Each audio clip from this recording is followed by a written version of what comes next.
Opening এ আস্থা দুই তরুণ power hitter Parvez ইমন আর Tanzid Tamim. Bat হাতে দারুণ ছন্দে আছেন ক্যাপ্টেন লিটন দাস, একইভাবে ফর্মের তুঙ্গে মুস্তাফিজ। তাদের নিয়ে এখন সাজানো হচ্ছে পরিকল্পনা, এশিয়া কাপে হতে পারে বড় বাজিমাত।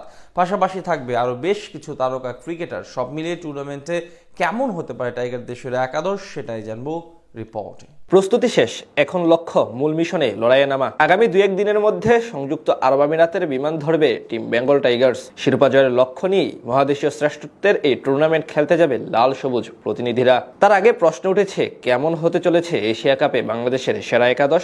নেদারল্যান্ডসের বিপক্ষে সদ্য সমাপ্ত সিরিজে প্রায় সবাইকে সুযোগ দেওয়া হয়েছে। আসার কথা হলো, সুযোগ পেয়ে সবাই কম বেশি পারফরমেন্স করেছেন, যার সুবাদে সেরা 11 জন নির্বাচন করতে কিছুটা ব্যাক পেতে হতে পারে টাইগার টিম ম্যানেজমেন্টকে। ব্যাট হাতে অসাধারণ এক বছর পার করছেন দুই তরুণ তানজিদ হাসান তামিম এবং পারভেজ হোসেন ইমন। বলা চলে প্রতি ম্যাচেই দুজনের একজন ভালো শুরু এনে দিচ্ছেন বাংলাদেশকে। সেই ধারাবাহিকতায় এশিয়া কাপেও তাদের উপরই আস্থা রাখতে চাইবে টিম ম্যানেজমেন্ট। এমনকি টুর্নামেন্টের দলগতভাবে ভালো কিছু অর্জন করতে চাইলে তাদেরকে রাখতে হবে বড় অবদান। 3 নম্বরের জন্য থাকবেন অধিনায়ক লিটন কুমার দাস। সবশেষ 3 সিরিজের মধ্যে দুটিতেই সেরা খেলোয়াড় হিসেবে নির্বাচিত হয়েছেন তিনি। এশিয়া কাপ বাংলাদেশ প্রথম ম্যাচ খেলবে 11 তারিখ। এর আগে নেদারল্যান্ডসকে আনা হয়েছিল স্কোয়াড ঝালিয়ে দেখার জন্য, সেটা এরই মাঝে শেষ হয়ে গেছে। এবার এখান থেকেই বেছে নেওয়া লাগবে 5 জন বোলার, যারা শুরু হতেই জায়গা করে নেবে একাদশে। তবে প্রথম ম্যাচে হংকং এর বিপক্ষে কোন 5 বোলার পেতে পারেন প্রাধান্য, সেটাই খুঁজে বের করব প্রতিবেদনে।